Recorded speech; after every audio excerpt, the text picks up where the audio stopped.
You've been told your whole life that something is wrong with you, that you're lazy, scattered, inconsistent, that if you just tried harder, focused more, cared more, you'd be fine. And somewhere along the way, you started to believe it. This video is the beginning of the end of that story, not a lesser version of a normal brain.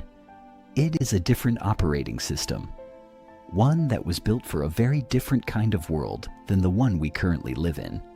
And once you understand that, everything starts to shift. In this video, I want to show you what ADHD actually is.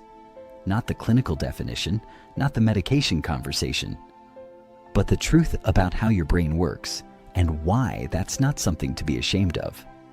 Your brain doesn't have a deficit of attention. It has a different relationship with attention. When something interests you, you can focus with an intensity most people never experience in their lives.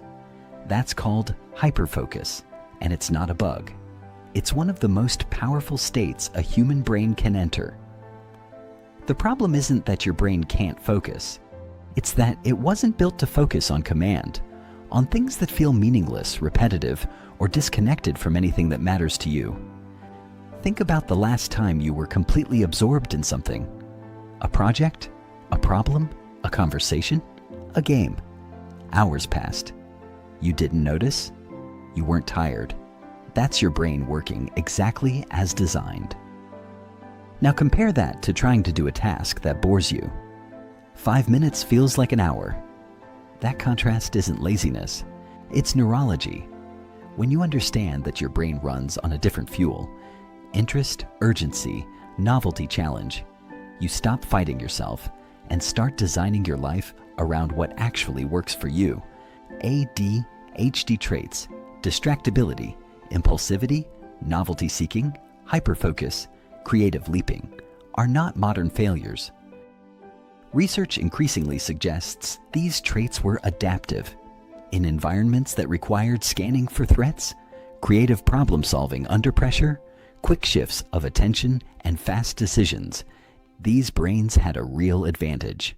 The modern school system and 9-to-5 office structure is one of the worst possible environments for this brain type. That doesn't mean the brain is broken.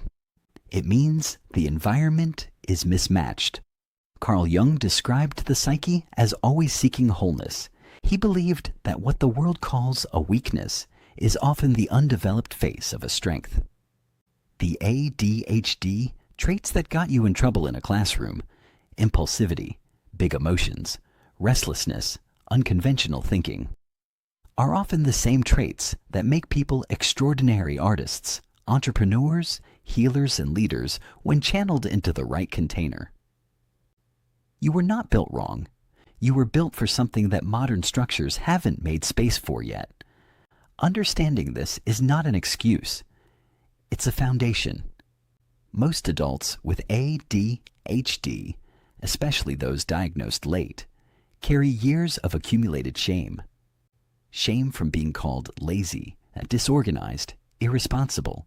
Shame from relationships that broke because of impulsive words. Shame from the gap between how capable you feel internally and how consistently you can show up externally.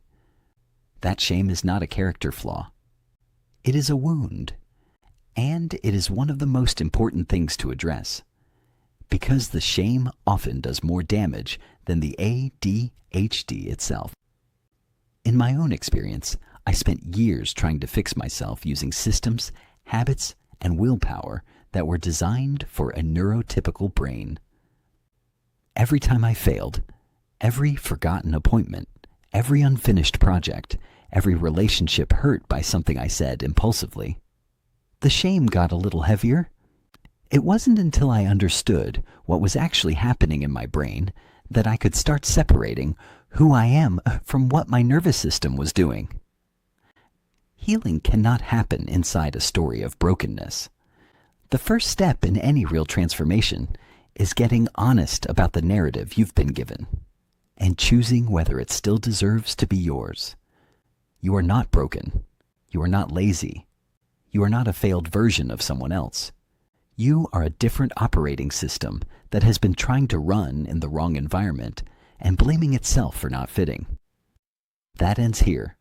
One thing to carry with you. The next time your brain does something your ADHD brain does, hyperfocuses, goes blank on demand, loses track of time. Instead of criticizing yourself, get curious. Ask, what is my brain actually doing here? What is it telling me about how it works? That shift from shame to curiosity is the beginning of everything.